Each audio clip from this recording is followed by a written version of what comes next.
सुनिए, ध्यान दीजिए आप लोग। बाबू पढ़ाई में थोड़ा मन लगा। वो कहाँ गया रे? ए बाबू, तुम्हारा भाई कहाँ है? वो तुम्हारा भाई है, तुम्हारे घर पे नहीं है? बताओ, घर पे है?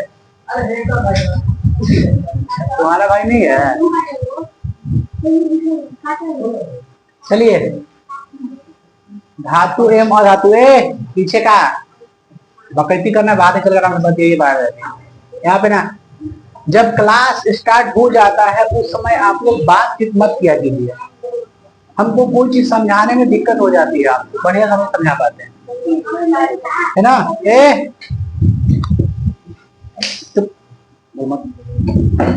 देखिए, धातु के बारे में सीखा आप लोगों को। मेटल, मेटल की खासियत क्या होती है? मेटल की खासियत क्या होती है बताइए? क्या होती है जी? वह तन्य होती है, होती है ना? उसमें चमक होती है, वह आघात वर्धनीय होती है, उसका गलनांक क्वथनांक उच्च होता है कि निम्न होता है? उच्च होता है, क्योंकि कोई भी धातु को गलाइएगा तो गलाने में बहुत समय लगता है। लकड़ी तुरंत जल जाएगी ना, रबर तुरंत जल जाएगा, लेकिन लावे वो हथौड़ी पिघला हाली पिघलेगा हाली। इसका मतलब गलनांक और क्वथनांक क्या है? उच्च है। गलनांक मतलब गलना, क्वथनांक मतलब क्या होता है? खौलना। कोई चीज पूरा गल के टघर गई का बोलू। तो आगे बढ़ते हैं, यही होती है मेटल। मेटल की एक और खासियत होती है कि उसमें लाइन ढका धक जाता है। समझ गए? उसमें लाइन दे जाता है, ढका धक जाता है करेंट।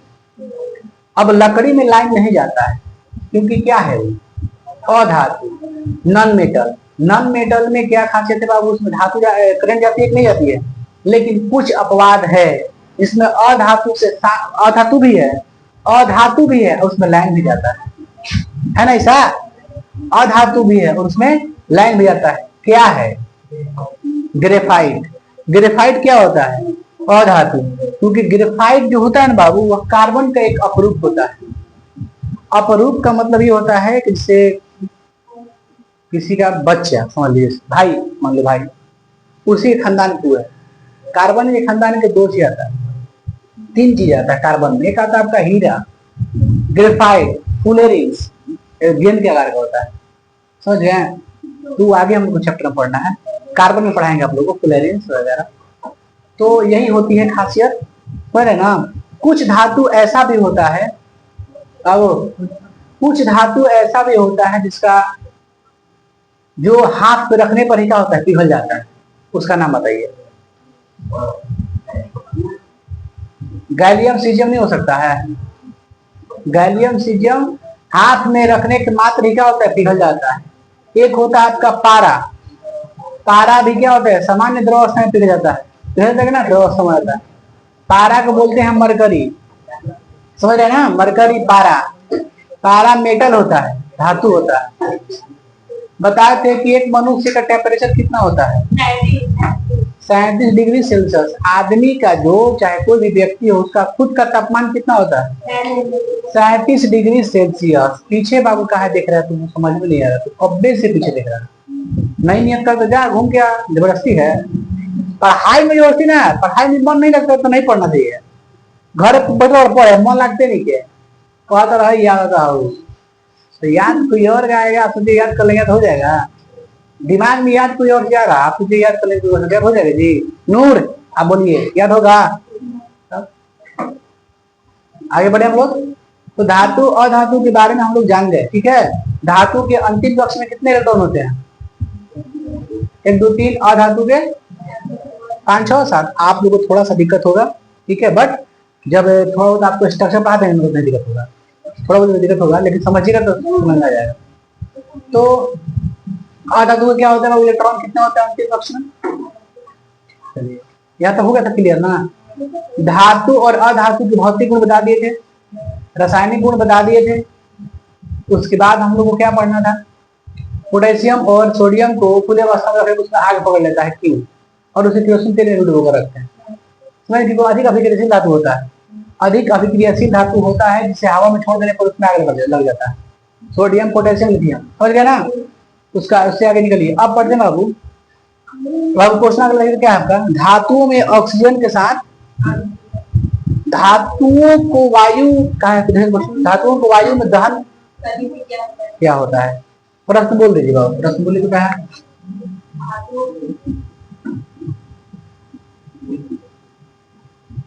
धातुओं को वायु में दहन कर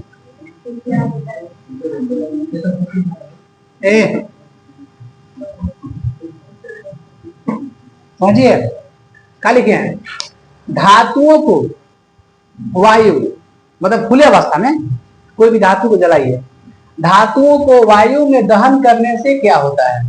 मान के चलिए कोई ले लेते हैं धातु से, लेते हैं मैग्नीशियम, क्या लेते हैं? मैग्नीशियम। मैग्नीशियम क्या है? धातु है ना। मैग्नीशियम को अगर खुले अवस्था में जलाते हैं तो उसमें से क्या निकलता है? ऊत निकलता है आपका, जो जलता है जब ना, देखिए उसमें कलर वाइज निकलता है, रोशनी निकलता है, उजला होता है, समझ गए, नीला होता है, रेड होता है।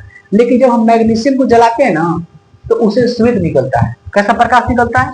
श्वेत, माने उजला श्वेत निकलता है, उजला निकलता है प्रकाश उससे। तो पेपर आपसे पूछेगा कि जो हम मैग्नीशियम रिबन के फीतों को जलाते हैं तो क्या होता है? मैग्नीशियम रिबन के साथ जैसा आपका क्वेश्चन एक बनेगा एनसीईआरटी में, मैग्नीशियम रिबन को जलाते हैं क्या होता है? इस तरह से प्रश्न आता है। तो सोचिए बाबू, जब हम मैग्नीशियम को खुले अवस्था में जलाते हैं तो श्वेत रंग के प्रकाश उत्सर्जित करता है तथा वह क्या बन जाता है? धातु का, मैग्नीशियम का ऑक्साइड धातु का ऑक्साइड हो जाता है। देखिए कहने का मतलब मेरा क्या है, पहले समझिए एग्जाम्पल, इसके बाद इसे लिखते हैं ना। ले लीजिए मैग्नीशियम किसके उपस्थिति में? ऑक्सीजन के। बताइए क्या करेंगे? गर्म करेंगे तो क्या होगा? मैग्नीशियम क्या बन जाएगा? ऑक्साइड है। क्या करते हैं? गर्म करते हैं। क्या करते हैं बाबू? गर्म करते हैं।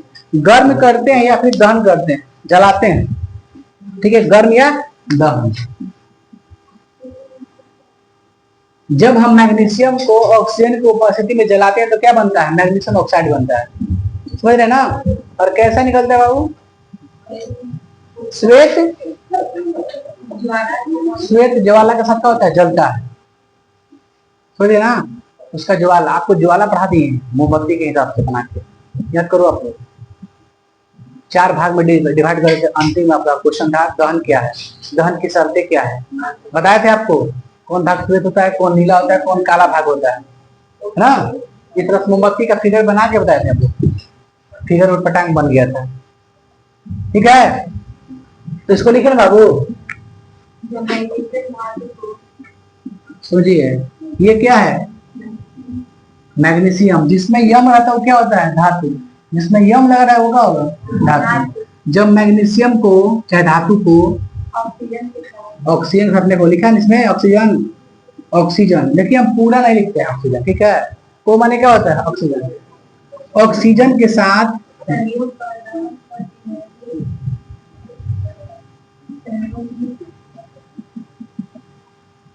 इधर से लिखते हैं बाबू, इधर चला जाएगा ना तो दिक्कत नहीं ना है। दहन करते हैं तो वह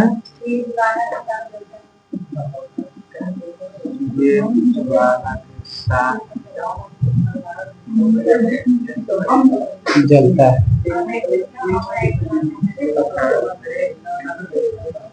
मैग्नीशियम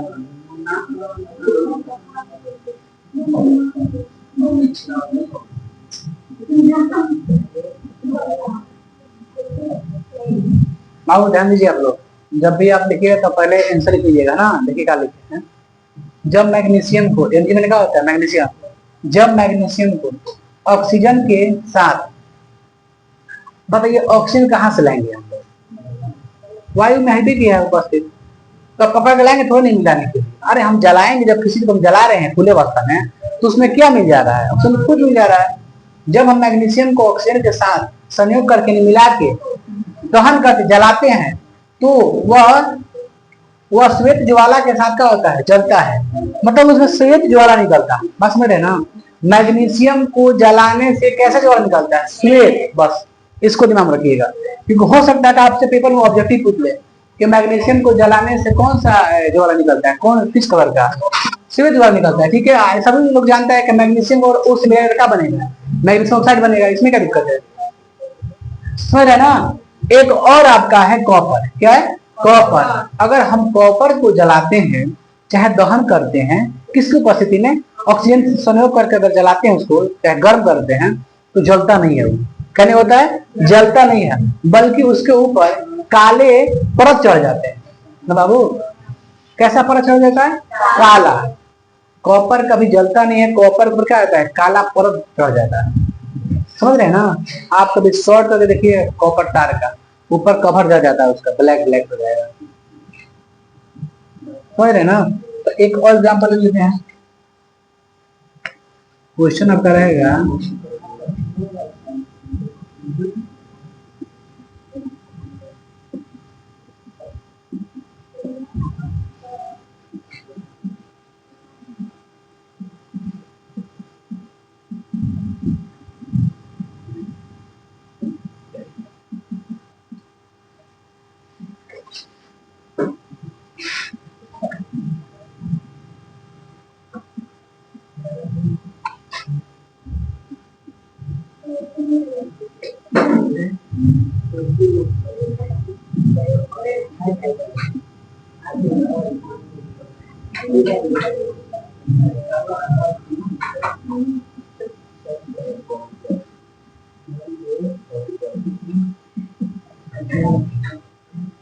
जलाते हैं या फिर दहन करते हैं ना,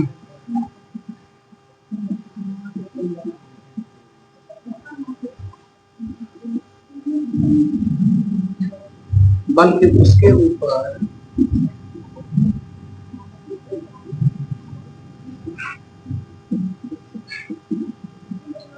समझ गए। देखिए Cu+O दहन, कॉपर का ऑक्साइड बनता है, तो सब में बनेगा।